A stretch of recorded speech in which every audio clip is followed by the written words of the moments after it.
Welcome everybody to the February 25th meeting of the Kiwanis Club of Raleigh. Please join me in reciting our defining statement. Kiwanis is a global organization of volunteers dedicated to improving the world, one child and one community at a time. We'll say our pledge. I pledge allegiance to the flag of the United States of America and to the republic for which it stands, one nation, under God, indivisible, with liberty and justice for all. Brody Burwell has our prayer today. Let us pray. Eternal God, in whose perfect kingdom no sword is drawn, but the sword of righteousness, guide the nations of the world and establish peace among them, free from hatred, cruelty, and revenge. Help them in the midst of their struggle to confront one another without hatred or bitterness. Allow us to work together with mutual forbearance and respect for justice and truth. And in your good time, enable us all to stand reconciled before you. Amen. Thank you, Brody. Do we have guests today? Guests? Yes, Harold.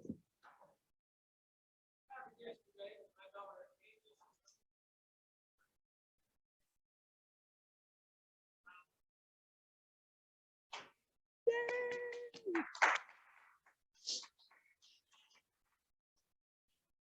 Other guests? Tabari? Oh, thank you. I was going to use my teacher voice. So, hello all. My name is Tabari Wallace. I'm Special Advisor to State Superintendent Catherine Truitt, Office of Principal Engagement. I am actually the guest of the Honorable Phil Kirk on the screen right there, and you left me here by myself, but I'm here, Phil. I kept the invitation, so honored to be with you this afternoon. Thanks, Tabari. Do you have any other guests in the room? Don't see any. How about online? Any guests? Okay, great. Is Rhonda here today for membership welfare? So if I could get Tanner Crawford and Lee Parker to join me up here.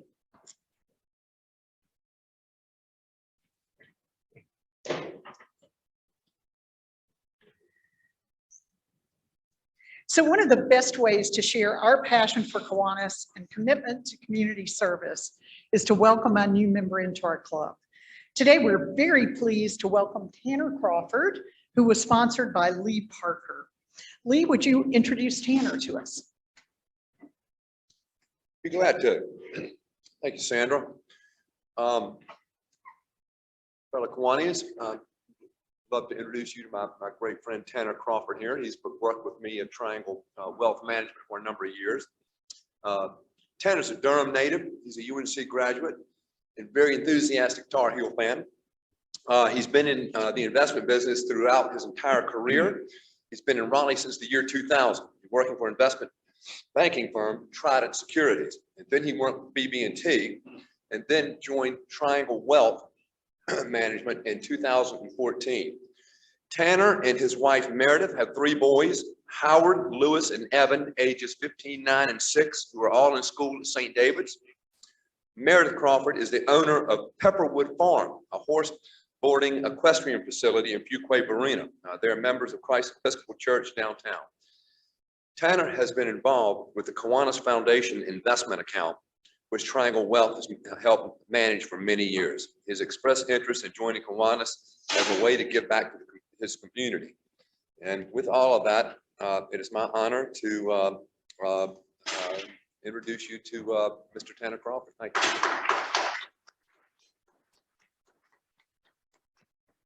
Thank you, Lee. Thanks for joining us, Tanner. The vision of Kiwanis is to have a positive influence on communities worldwide so that one day all children will wake up in communities that believe in them, nurture them, and provide the support they need to thrive. Tanner, having indicated a desire to become an active member of our club, having been approved by our board of directors as a member, and having gone through our club orientation, do you agree to embrace the vision of our club and the Kiwanis organization? We welcome you to this global organization of volunteers dedicated to improving the world one child and one community at a time. And if I had a new member pin up here on the podium, I would hand it to Lee to hand to you, but I think it's in the back.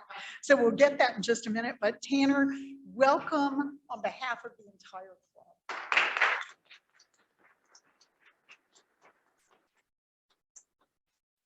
So Action Club is having their virtual district convention March 12th, if anybody's interested in participating. I think we probably still need 1 or 2 additional volunteers to work with Action Club. So if you've been interested, thinking about it, that'd be a great opportunity for you. Bill Whitley, do you want to talk to us about Miracle League?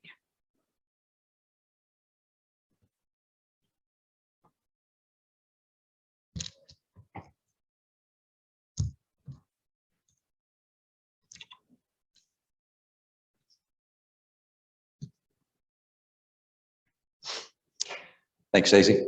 So we are going to volunteer with Miracle League on April 2nd. That's a Saturday. It's from 8:45 to 11:30.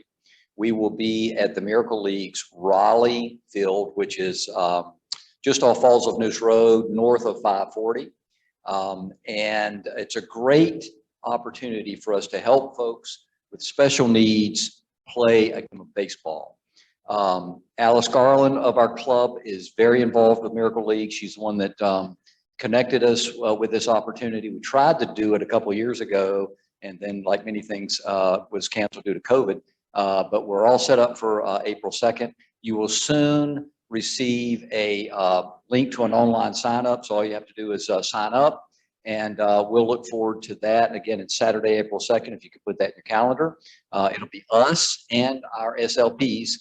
So it should be a great day of working side by side on a important project like this. Thanks so much.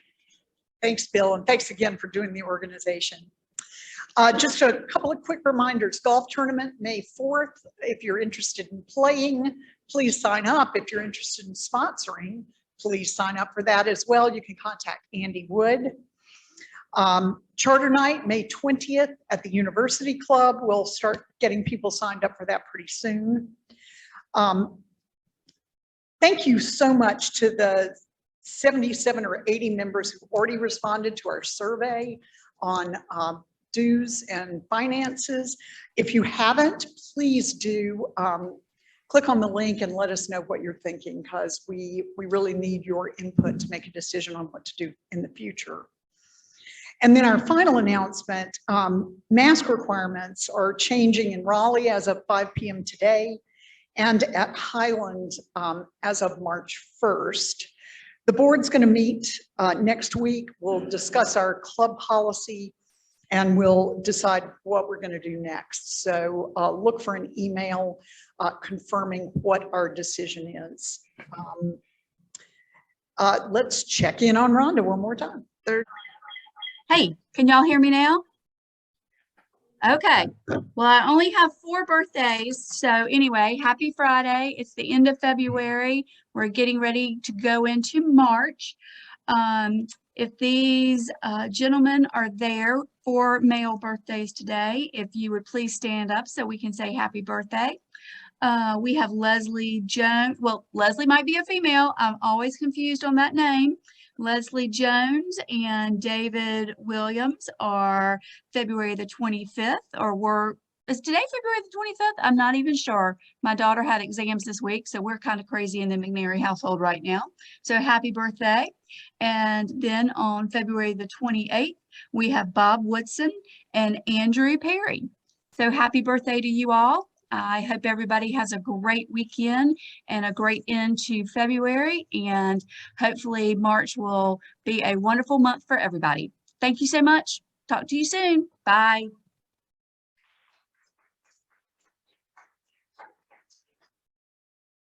Bill? Testing, 1, 2, 3, testing. Do you hear me? You ready for me? First, my apologies to my guest, to Barry Wallace. I've got COVID and I didn't want to come spread it to you, to Barry, so that's why I'm not there. And also to my guest, or our guest, Dr. Catherine Truitt, the elected state superintendent of public instruction. We welcome her. She spent 10 years as an English teacher in the Johnston County schools before Governor McCrory selected her to be his senior advisor on education. Prior to her appointment by the governor, she worked with International Center for Leadership in Education. She has also served as the chancellor of the nonprofit Western Governors University, North Carolina. She has also served as associate vice president of the University of North Carolina Partnerships. Superintendent Truitt is a graduate of the University of Maryland with the Bachelor of Arts in English. That's the same degree I have, but she made something out of herself. She received her master's in education from the University of Washington. Catherine and her husband, Jeff, a graduate of the United States Naval Academy, live in Cary with their 2 daughters and a son. In my part-time role with North Carolina independent colleges and universities, I serve on several committees involved with K-12 education. And I can tell you that Superintendent Truitt has, in 14 months in office, earned the respect of educators and business leaders across the state for her work ethic and for building a dynamic and diverse leadership team in the Department of Public Instruction, but most of all for her passion for improving our schools with effective and well-compensated teachers. She is also laser focused on making sure that every child can read at grade level by 3rd grade. Let's give Catherine a welcome. I'll give a Kiwanis welcome to State Superintendent Public Instruction, Dr. Catherine Truitt. Hopefully.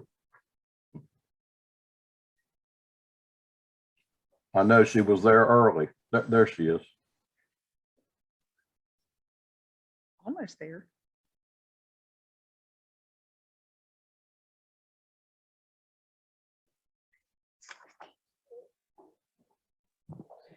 Thank you so much, Phil, for that lovely introduction. I so appreciate it and hope that you are having mild cold-like symptoms and thrilled to that you could be here with us virtually today. I met Phil years ago when I was new to the world of policy, and believe, Phil, that we met for the first time at Seaboard Cafe. I think that's Yes, yes. your message back there. Okay.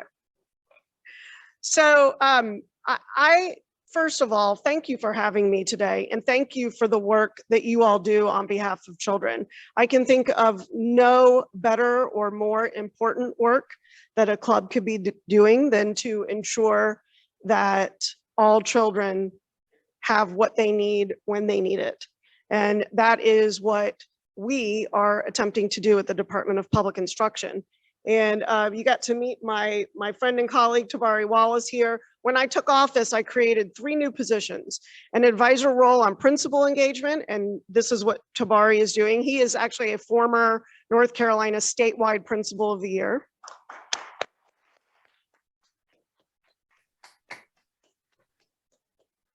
I created a teacher engagement role, and I created a workforce engagement role. And I'm really happy to say that those 3 folks are my ears on the ground.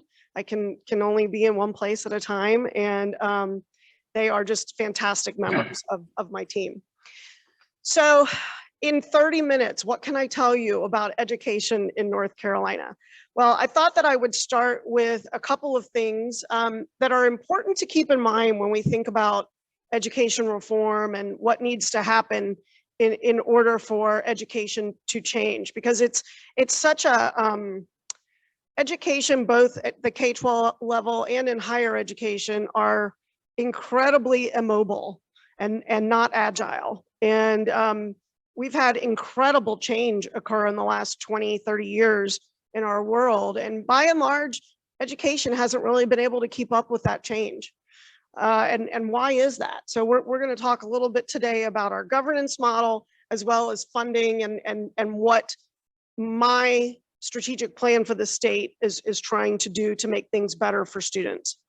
So North Carolina has the only K-12 governance structure of its kind in the United States. We are very unique, and not always in a good way. So, you know, our US Constitution does not lay out education, but our state constitution does. And what our state constitution says is that there will be a state board of education whose members are appointed by the governor for 8-year terms, and that there shall be a Department of Public Instruction, which is the administrative agency of that state board of education, and that its leader shall be elected. So I have about 7 counterparts in the country who participate in partisan elections every 4 years.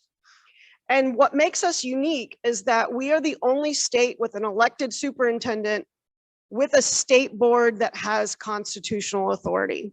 And so if you follow education politics in North Carolina, you'll know that there have been multiple lawsuits between my agency and the State Board of Education over the last 20 years, regardless of which party has been in charge.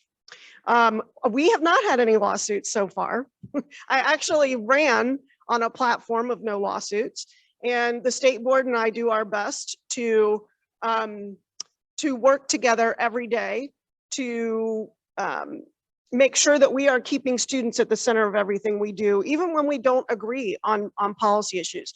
But as you can imagine, I always liken myself to a child of divorce. I have the legislature on one side who controls the purse strings, right, and makes laws about education. And then I have the State Board of Education on the other side, who right now is Democratic controlled. And I do not have a vote on the State Board of Education. So I am often caught in the middle of those two entities. And people like Mr. Wallace and other members of my team help us to keep students at the center of everything that we do. So I've talked a little bit already about what my constitutional role is. Right now at the department, we have about 1,000 people. So my agency is about 1,000 people strong, and about $12 billion passes through our agency every year. It's a very, very large budget. A lot of times I get emails from people who want to know why I haven't governed on this issue or changed this issue. A lot of people think that I just have a wand that I can wave and change laws and policies about education, but that's just simply not the way things work. Laws come from the General Assembly. Article 115C lays out our public K-12 education system. Things like teacher pay sit in legislation, even class rank. The fact that we have a class rank on a student's report card sits in law. So things like licensing, professional development and school operations, academic standards. It's another common misconception that people have. The Department of Public Instruction, the legislature, and the state board do not dictate what curriculum is used. Standards are devised at the academic standards are devised at the Department of Public Instruction, and then voted on by the state board, and then given to districts to implement as they see fit. They must implement the standards, but the way that they implement the standards or the curriculum that a district chooses or a school uses is very much a matter of local control. And so if a district chooses to use a textbook that a parent doesn't like, that is a matter for a local board of education to deal with, not something that I would have I have no regulatory authority, for example, over local superintendents or their boards. So I say that, but at the same time, take my stakeholders very seriously. So students, parents, local boards of education, superintendents. My ability to be effective, I tell people frequently, is my ability to have genuine relationships with my stakeholders. And so to that end, I have a student advisory committee. I have a superintendent advisory, or sorry, a principal advisory committee that Mr. Wallace leads. I have a teacher advisory committee, and I just launched this past week applications for a brand new parent advisory committee. And so those applications are due at the end of March and are for any parent or guardian of a school-age child in our state. So I want to talk for a minute about K-12 funding. This is another area that I think most people are not familiar with. So 43% of the total fund in North Carolina, the general fund, goes specifically to K-12 education. So pre-K, for the most part, sits in the Department of Health and Human Services. And so we have K through 12. When you add in the community college system, or our Great 58, as we call it, and our UNC system, that makes up about 57% of the general fund going to public education in our state. So this right here, I will tell you that the top blue, the dark blue bar is federal funding. The turquoise bar is state funding, and the purple bar is local funding. Now, this is very significant. In North Carolina, the majority of funding for K-12 public schools comes from the state. So about 63%, in fact. 11% comes from the federal government for things like nutrition, transportation, students with disabilities, career technical education programs. And then the remainder comes from the local county commissioners, from the local level, based, of course, upon the property tax income of that area. This is significant because what this means is that the majority of funding in North Carolina comes from the state. So it's more equal than if it came from the local level, which is how in the North, a lot of states, especially in the Northeast, the majority of school funding comes from property taxes. So if you live in a wealthy neighborhood, your schools have more money. If you live in a poor neighborhood, your schools have less money. But this is not the case in North Carolina. So this map right here, all the different colors represent where the inequity in funding comes from. And what this slide shows you is that the local funding, which again is about 23% of that per pupil funding, ranges anywhere from about $1,000 per student to about $6,500 per student, which I believe is what it is. I think Chapel Hill Carborough has the highest county level funding per student. So your low income rural districts have put forth the least amount of funding because they are low income counties. And then your wealthier districts, that 23% of funding could be as much as $4,000, $5,000, $6,000 per student. So how does this play out on a per student basis? So the average per pupil funding in North Carolina is about $7,900 per student. This is much lower than places like the Northeast, where it's around, like in Massachusetts, I think it's about $18,000 or $19,000 per student. However, the way our legislature appropriates dollars is this way.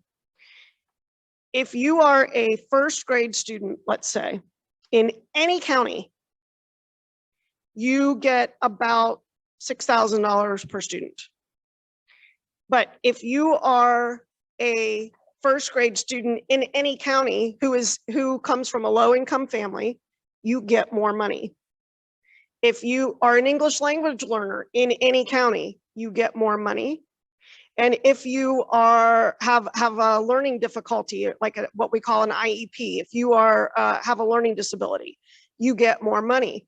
Such that if you are all three of those things, which a lot of our students are, your per pupil expenditure is just over $18,000 a year.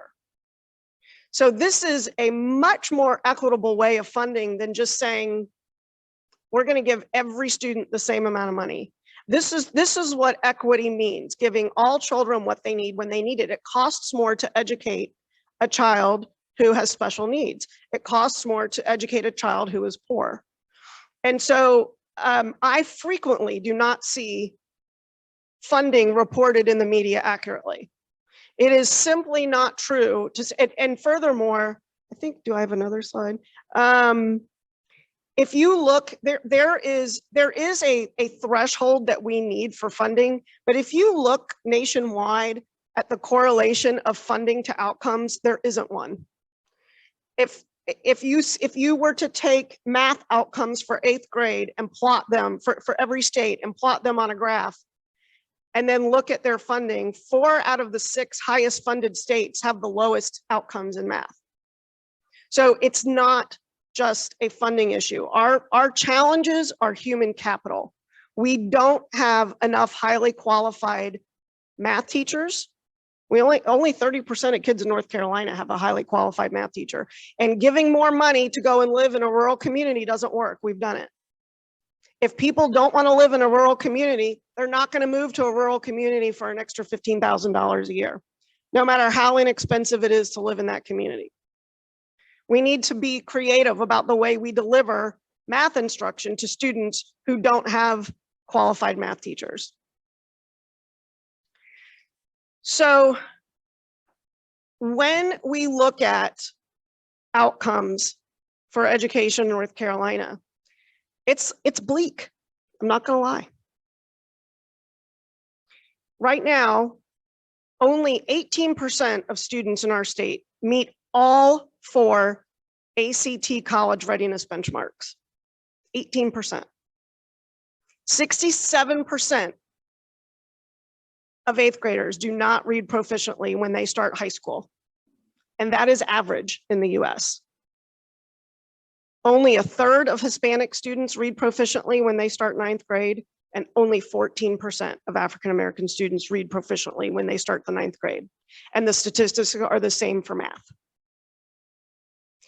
So we have the bottom, so the top bar represents the percentage of students from before the pandemic, 18-19, who meet the minimum ACT requirement to be accepted into a UNC system school.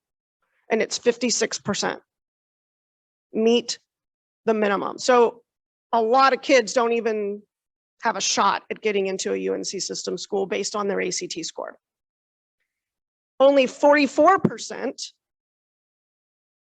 meet the benchmarks on the end of course exams like Math 1, English 2, and biology. Yet we have an 87% high school graduation rate. That's pretty high. And it stayed 87% during the pandemic. North Carolina made a big push about 15 years ago to get that high school graduation rate up. And you know what? That's great. It's important, really important that you can't enlist in the military if you haven't graduated from high school. You can't go to McDonald's if you don't have a GED. So it is very important that we do that. But what does it say when 87% of kids graduate from high school, but only 31% have any kind of credential of marketplace value by the time they're 24 years old that they can use to get a job with? And that includes a 4-year degree. Only 23%, I know I'm throwing a lot of numbers out at you, but it's mind-blowing to me. Only 23% of kids will graduate in any given year in North Carolina and attain a 4-year degree by the time they're 24 years old. Those are very low numbers, and it's not atypical. There was about, when all is said and done, about $6 billion given to North Carolina by the federal government during the pandemic. to help with learning loss. And next week at the State Board of Education meeting, monthly meeting, one of my teams, when I took office last January, I created something called the Office of Learning Recovery and Acceleration. And they've been doing a deep dive into look at learning loss in North Carolina. What does our data, I don't care what the vendor's data says about a sample of kids from across the country. I want to know, what does our data say about North Carolina students? And that data is going to be presented at the State Board of Education next week. And it's going to show that our students are 2 years behind in math. Not months, years. It's going to be very difficult for students to recover from this pandemic, and it's going to correlate with income. So when I came into office, my team and I set as our North Star, I'm a Navy spouse. So my North Star is that all students must have a highly qualified and effective teacher in every single classroom, no matter where they live. And I set that as my North Star because, like I said, our problem isn't money. Our problem is human capital. And so a North Star, of course, is something, it's a navigational tool, right? It keeps you centered when you get off course. It helps you recenter. So students are our center. And then out of that North Star grew what I called Operation Polaris. So the centerpiece is this Office of Learning Recovery, which is using, there's a couple of things that they're doing. That $6 billion that was given to us by the feds, 90% of that went right to districts. We've got districts that, Charlotte-Mecklenburg got $100 million to spend on learning recovery. Wake County got about the same. And then you've got counties like Scotland County that have 3 people in their central office staff, because they're so small. And they maybe got like $12 million, which is a lot of money for little Scotland County. So my office is partnering with these districts. Some districts are not going to take our help. They look at DPI and they say, oh, you're the devil, get away. But we are partnering with our low-income rural districts to help them spend this money, to be good stewards of this money, to help them figure out, to use our expertise in research and data to help them figure out what do their students need. Then you'll see that I have 4 satellites around that centerpiece. So literacy, human capital, accountability and testing, and student support services. So in a nutshell, right now in North Carolina, we define school quality in this way. We take all of the end of grade standardized one and done testing that kids do, and we call that achievement. And we weight that at 80% for a school. Then we take growth, which is how far did a teacher take a group of students during the course of the school year? They started here, how far did they get? Did they get to here? Did they get to here? And that's weighted at 20%. So that 80% and 20% spit out a letter grade. And that is the grade that you see on a school's website, like A, B, C, D, or F. It's very demoralizing for the people who work in those schools, because you could meet growth. You could grow a group of students from here to here, and that's only weighted at 20%. But further, that's a very narrow way to define school quality. Yes, achievement is important. And yes, we need to know how kids are doing in reading and math. But things like chronic absenteeism, if the kids aren't there, how are they going to succeed? Chronic absenteeism, parent satisfaction surveys, teacher satisfaction surveys, the extent to which a school offers extracurricular activities or after school tutoring. There's all kinds of ways to measure school quality.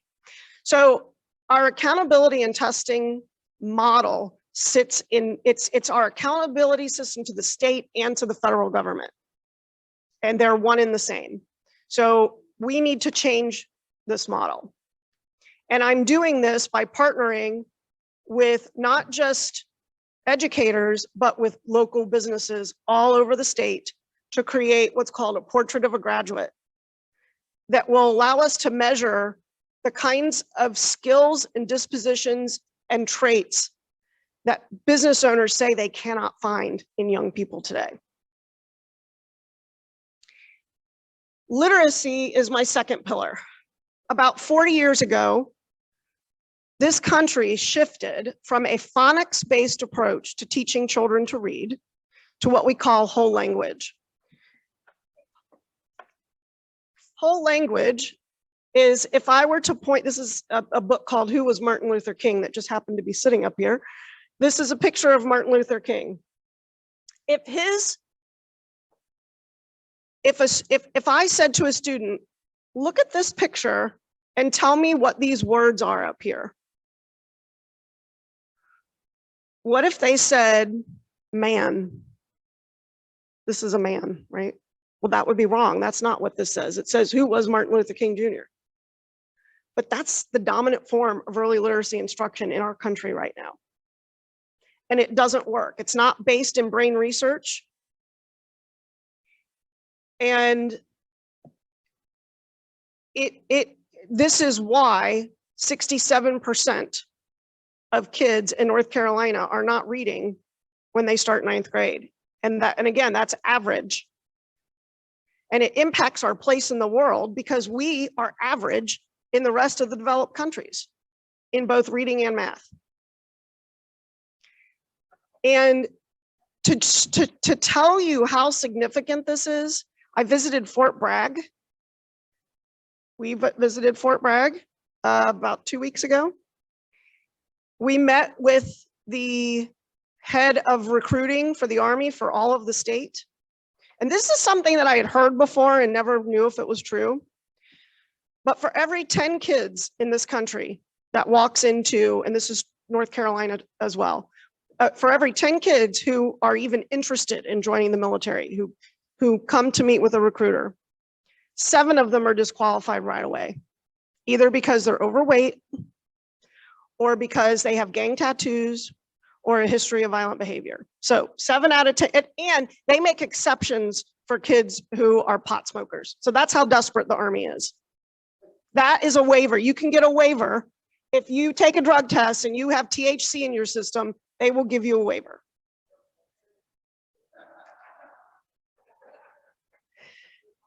So what happens to the other 3? Well, 2 out of 3 of them can't pass the academic standard to get into the Army. They will remediate one of them. Out of the 2, they'll try and remediate them, and maybe one will make it through. So let's say 2 out of 10 are eligible. We don't have enough people who can do cybersecurity in the Army. I mean, the Army, their goal is 65,000 recruits per year. They're down 10,000 right now. This has the potential to be a national security risk. So what are we doing about it? Well, fortunately, we have Mississippi to thank. Mississippi is always at the bottom of the national rankings for everything in K-12 public education, but not anymore. In 2014, my counterpart in Mississippi and her team started trying to tackle this problem. And what they discovered is that the National Reading Panel, which was convened by President Bush in 2000, which had looked at over 60,000 pieces of reading research and determined that there are 5 pillars that should be applied to reading instruction, they decided to return to a phonics-based approach to early literacy instruction, which is probably how most of y'all learn to read. I know that's how I learned to read. And in 2000, and they set out to retrain all their teachers. In 2019, They were the only state in the country to see significant gains in reading across all subgroups. So all kids did better, markedly better. So I worked with Senator Berger to rewrite the Excellence in Public Schools Act. And we are using federal dollars to retrain all pre-K through 5th grade teachers in what is known as the science of reading, which is a phonics-based approach to early literacy instruction. And we have already started training 20,000 teachers. In fact, I participated in one of the trainings this morning myself. It will be a game changer for our students. So I'll skip ahead to the human capital pipeline. We're going to present also next week at the state board our legislatively required annual state of the teaching profession report to the state board. And what it's going to show is that it's a lagging indicator, meaning it's always a year old. So this would be for the first year of the pandemic, not the second year of the pandemic. But our teacher attrition did not change. So the media is reporting a mass exodus of teachers, and we're not seeing it. And I listened to a national expert yesterday say the same thing. So we need to be very careful when we make sweeping assumptions about what's happening in any profession, of course. But we've had a teacher recruiting problem before the pandemic, because teaching is a job where there is no pathway to advancement. And millennials and Gen Z want to know, how much money am I going to make in 5 years? How quickly can I get promoted? When do I get a company car? All of those things. And teachers come into the job and they have to stay in it for 25 to 30 years to realize the full benefit of that job. It's like the military. And by the way, North Carolina is we have the most solvent teacher pension fund in the country. Okay, so and we're one of few. If you go, people always say, "Oh, we're losing people to Virginia." No, we're not. People from Virginia are coming here just as much as they're going there. Virginia doesn't have a teacher retirement system anymore. So I get on my high horse because there's just so many misconceptions that are out there, usually promoted by the media. And it's very frustrating, because if we want to solve problems, we have to be honest about the data so that we can really identify what our problems are. So I think we've got about 5 minutes left, and I am happy to take questions if there are any.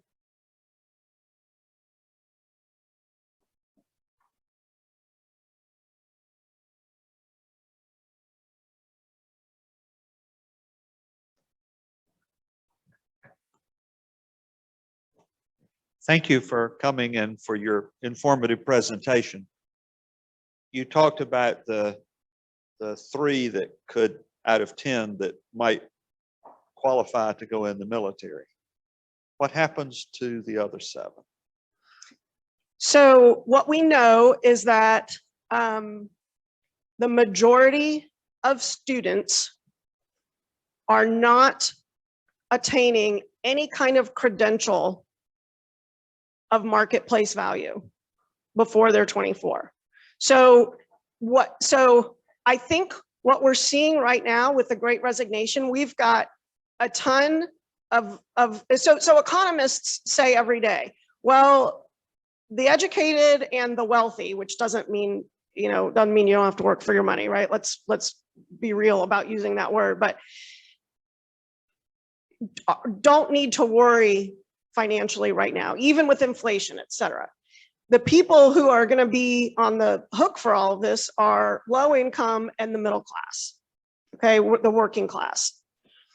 And so what we're seeing right now with not having enough people to fill jobs is that we have a lot of people who are unemployed because they don't have the skills or credentials to take those jobs that don't require a college degree.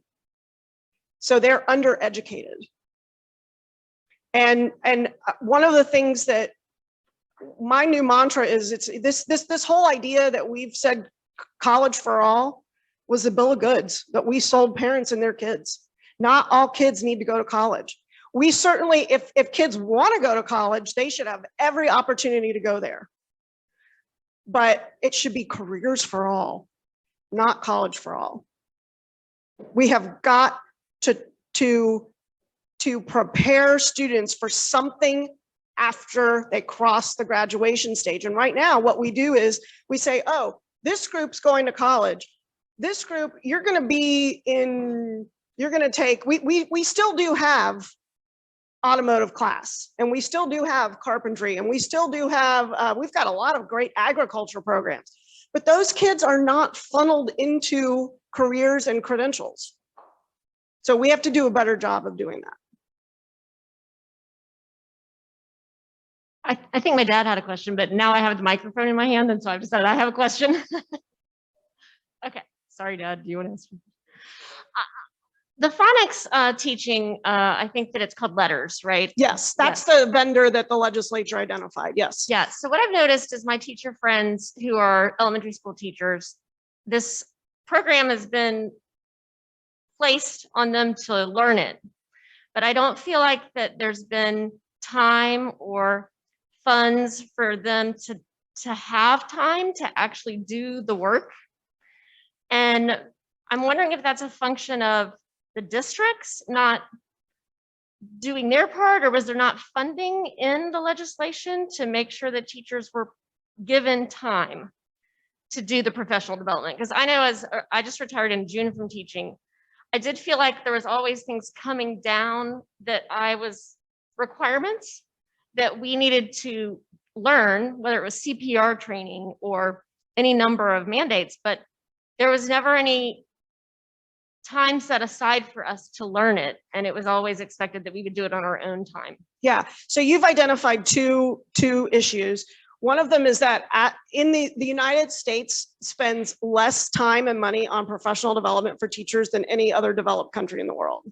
So that's a cultural problem in our country. But as far as letters goes, every district has approached the training differently.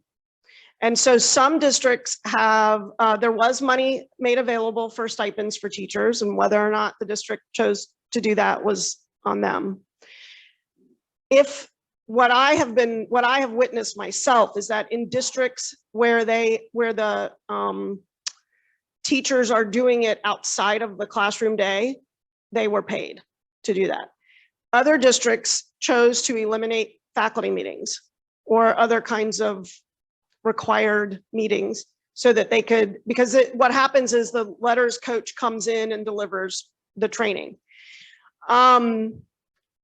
What I would say, I mean, I've been to multiple districts. In fact, yesterday I was in Sampson County. I had to think for a second. I was in Sampson County, and they were, no, not Sampson County. Where was I? Out of town. No, yeah, I was out of town. I was not in Wake County. And I got to see the teachers doing the training. It's a very emotional thing because teachers are realizing that we have teachers who've been teaching for 20 years who are like, oh my God, I didn't know. And it's all about, if you know better, you do better. But I've sympathized with teachers having this on them, but if we wait to do this, every year we wait to do this is another generation of kids who can't read. I mean, that's how dire this is. And we know that because 70% of kids go off to community college and higher ed and need remediation in reading.